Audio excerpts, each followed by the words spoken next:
Divorce is tough. It's emotional, it's stressful, and the last thing you want to deal with is more paperwork. But if you own a home with your spouse, figuring out what to do with your mortgage during a divorce is crucial. Why? Because the decisions you make now can impact your and their credit, both of your future buying power, and your financial ability for years to come. Today I'm breaking down exactly how a divorce affects your mortgage, your options for the house, and what you need to do to protect yourself and move forward with clarity.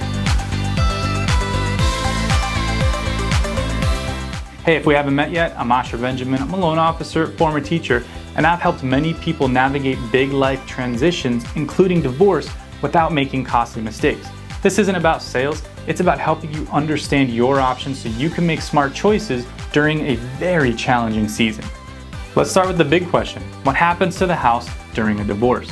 Well, there's two main options. Option one, you sell the home. This is often the cleanest route, especially when neither spouse really wants to keep the house or they can't really afford it on a single income to begin with. When you sell the home, you pay off the mortgage in full, you split the remaining equity based on your divorce agreement, and you both get a fresh start. But here's the other things to consider. Market timing. Is it a good time to sell your house in your area? Costs. There are realtor commissions, closing costs, and potential repairs before listing, which can reduce your net proceeds. And then there's taxes. Most couples shouldn't own capital gains tax if the gain is under $500,000 and they've lived there 2 of the last 5 years. But I'm not a licensed CPA, so please consult with your CPA on any tax advice. If you do decide to sell your house and go this route, make sure you're working with a realtor you can trust who understands the situation and can coordinate with both parties professionally. Now, option two. In some cases, one spouse wants to keep the home for stability. Maybe it's for the kids or to stay close to their family or their work situation. To do this, the spouse that's keeping the home will typically need to refinance the mortgage into their name only. This removes the other spouse from financial liability on the loan. If your divorce settlement requires that you pay off the other spouse's share of their equity, you can do that through the refinance.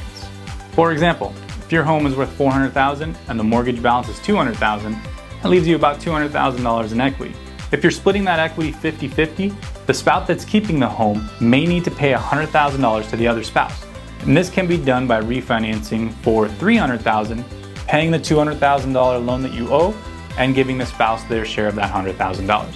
But remember, the spouse keeping the home must qualify on their own income, debts, and credit.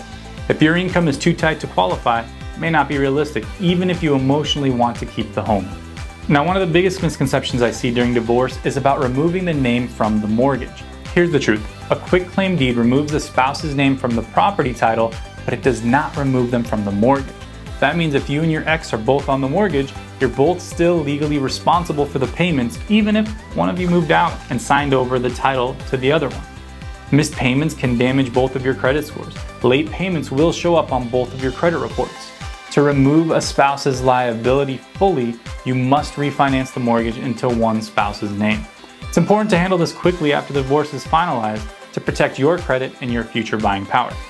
If you're the one leaving the home, you want to ensure your name is removed from the mortgage so you're not tied to the debt, which can prevent you from qualifying for a new mortgage when you're ready to buy again. Now let's talk about splitting home equity, which can be a sticking point during divorce. The first step you want to do is get a professional appraisal done. You need to know the current market value of the home, not just a guess or a Zillow estimate. Step two is calculate your equity. Take your appraised value, subtract the current mortgage balance. The remaining amount is the equity you have in the home. And step three, decide on the split. Your divorce agreement or your mediator will help decide how the equity is divided. Many couples split it 50-50, but this can vary. Step four, accessing the equity. If you're selling, you'll receive your portion of the proceeds after the mortgage and closing costs are paid off. If one spouse is keeping the home, they may use a cash-out refinance to pay off the other spouse's share while refinancing the mortgage into their name. Some important considerations for you. Factor in potential capital gains tax if the home has appreciated significantly. Consider the cost of repairs or updates needed before selling. Think about your long-term financial goals. Is it worth keeping the home if it stretches your budget too thin?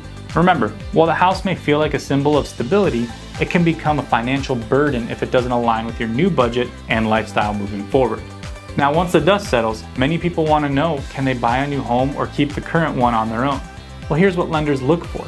Your income alone. Post-divorce, your qualifying income is what you earn on your own. If you do receive spousal support or child support, this can count as income if it's consistent and documented.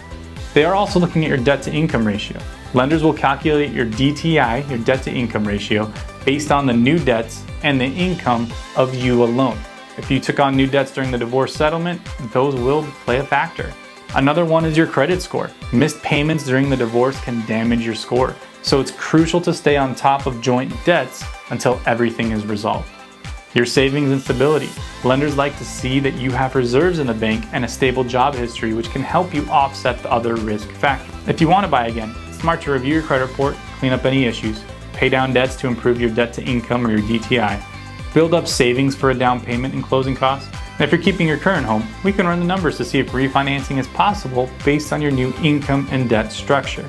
Remember, a divorce doesn't mean you can't own a home again. It just means you need a clear plan and right guidance to make it happen. Divorce is challenging, but your mortgage and your home don't have to add more stress if you have a clear plan. Selling may be the cleanest option for many couples. If one spouse decides to keep the home, refinancing is typically required. A quitclaim deed alone doesn't remove the liability. You need to refinance. Know your equity, know how it will be split fairly. Plan carefully to protect your credit and future home buying goals. And most importantly, remember you don't have to figure this out all alone. If you're going through a divorce and need clarity on what to do with your mortgage, let's talk. I can help you understand your options, see what's possible, and avoid costly mistakes that can impact your credit and future buying power. Click on the link in the description to schedule a free confidential call. This isn't a sales call, just honest advice so you can move forward with confidence during one of the most difficult seasons in your life. If you found this helpful, hit like, subscribe, and share this with someone who may need it.